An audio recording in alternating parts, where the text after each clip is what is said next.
After finishing the North Island section of Te Araroa, Alan and I took a rest day in Wellington. We then caught a ferry across to the South Island. The next day after lunch, we got a boat ride out to Ship Cove where the Queen Charlotte track starts. Starting our hike shortly after 4 PM didn't give us a lot of time, so we only covered the 17 kilometres to Furno Lodge. It was New Year's Eve, but we decided to try our luck and see if they had any accommodation available. They had 2 beds available in the shared bunk room. So instead of trail food, we enjoyed a few ciders before retiring to bed early. Alan only had a few days before he was due back at work, so we were up at 4 AM and walking hard. We stopped 5 kilometres in for breakfast, where Alan discovered he had left his camera back at the lodge. He ran back and got it. We then pushed hard. That day I did 52 kilometres and Alan did an extra 10. Looking back, I regret pushing so hard. It was good to make the distance, but the Queen Charlotte track is absolutely beautiful. I am looking forward to returning and enjoying it at a more leisurely pace. The next morning we parted ways. Alan started his way back to work and I made my way to Havelock. If you're ever in Havelock, the fish and chip shop there is one of the best in New Zealand, and the cafe across the street serves some really good seafood dishes.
From Havelock I made my way towards the Richmond Range.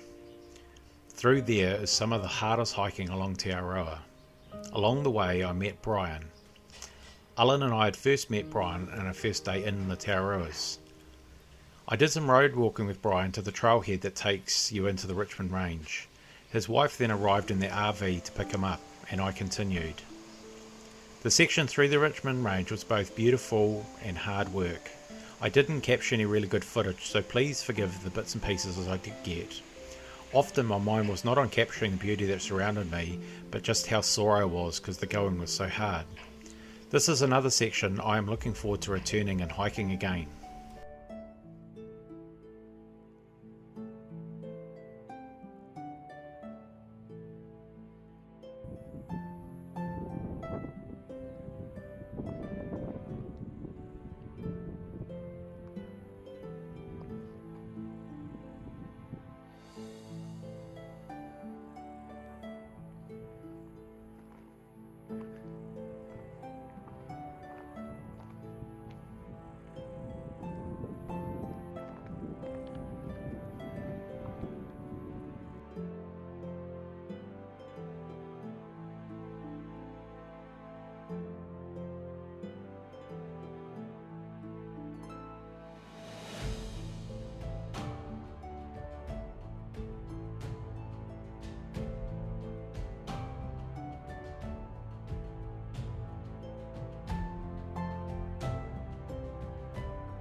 It took me 7 days to make it through the Richmond Range. Along the way I met up with Ricky, who I'd first met back on the timber trail before Te Araroa. We walked a few days together and it was good to hike with someone else who was pushing hard. The last night in the Richmond Range I made it to Red Rock's hut. There were other TO hikers there, and not long after I arrived a man cycled up with hot pizza and cold beers. I don't know who he was, but I'm still thankful for such an amazing treat. The next morning I walked to St Arnaud where my uncle picked me up. I enjoyed a stay with my auntie and uncle and it was nice to be able to relax and resupply. The new shoes I'd purchased in Wellington were shredded, so I took them back, and to my surprise they replaced them with a more rugged shoe and refunded the difference.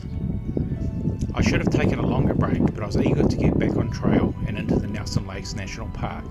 I have hunted there a few times and it is a stunning area.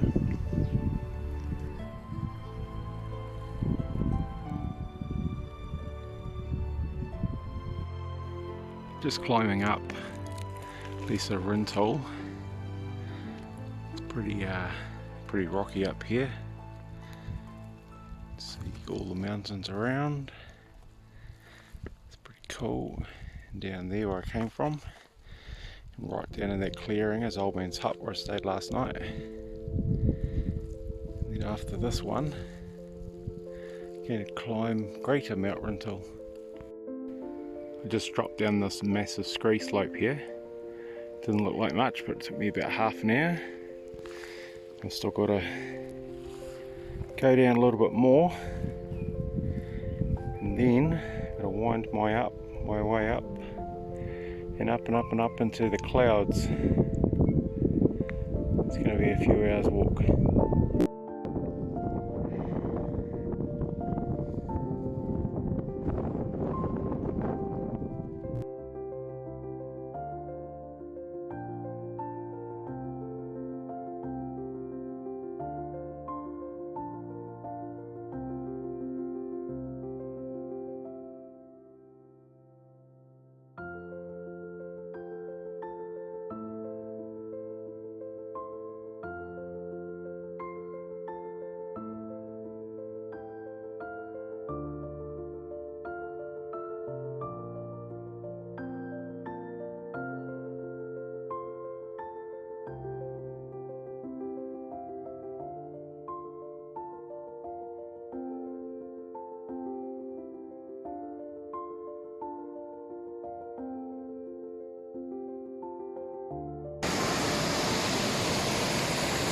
Time to have me a swim. Beautiful water. It's only early in the morning, already sweating profusely.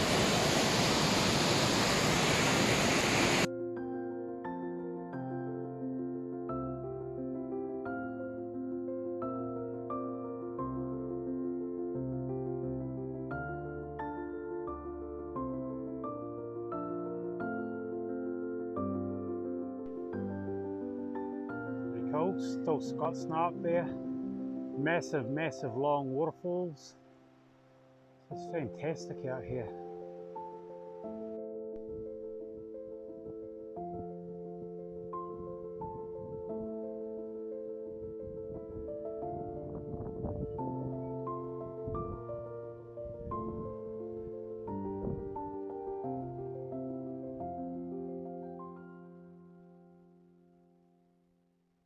That's where I'm going, way up there.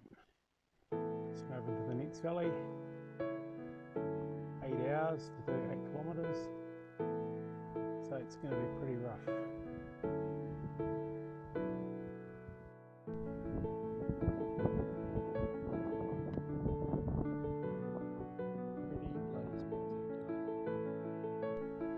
Just logged my way up this valley.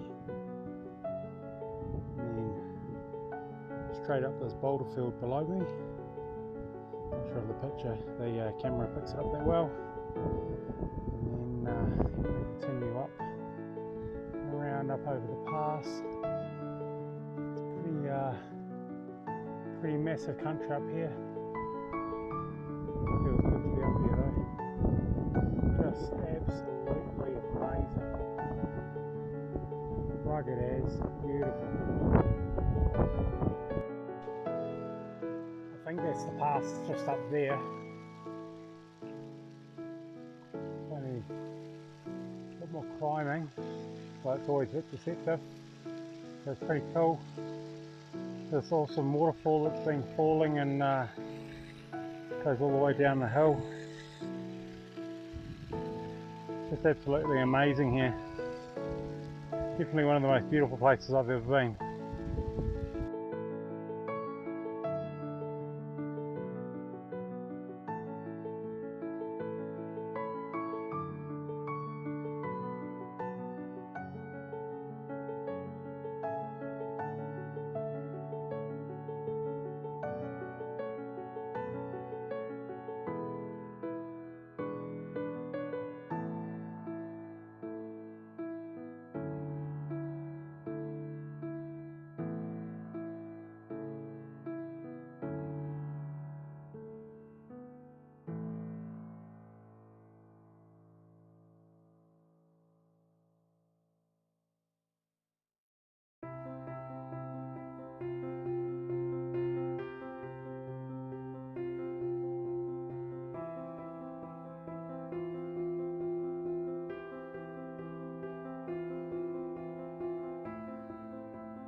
This is just some of the crazy construction that there is on the trail.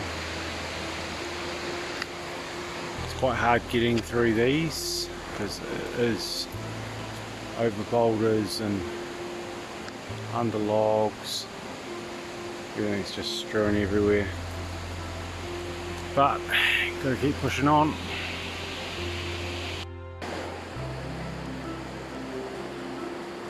Really spectacular country. Absolutely beautiful. Massive waterfalls, high peaks, massive landslides. It's fantastic. There's Blue Lake down there. Apparently it has the clearest water in the world. I'm several hundred metres away and I can see the bottom from here. Unfortunately the trail didn't go that way, but I'm going to climb up the hill and then up over Waihau Pass. It's going to take me a few hours, so better get onto it. Here's a view of Lake Constance. Walked almost all the way around it now. See, it's absolutely stunningly clear. I'm going to be heading up that way. And then up around the corner and up over the hill. That big scree slip straight in front there is my next challenge. If you look at the top of it, you can actually even see part of the path on it. Have to zigzag my way up all the way to the top to get to the Waihau Pass. I think it's over 1900 metres. Fun. So I've got to go up there, almost to the top. And that's where I've come from down there. Massive climb, not going too bad though because there's a nice cool breeze, keep from overheating. Not sure how much climbing is up over that ridge, but I suspect probably another half K. Just had to come straight down that, a little bit hairy, but making good progress down. And I'm going to go down and follow that river. So almost there. I think it's another 10 k's to the hut and I can call it quits for the day. So that's why I'll pass right up the top there, and I've just come over that, and then I have climbed down and then all the way down and around. Pretty massive country. Feels good to have done it though. Feeling a little bit sore, but it'll be good tomorrow.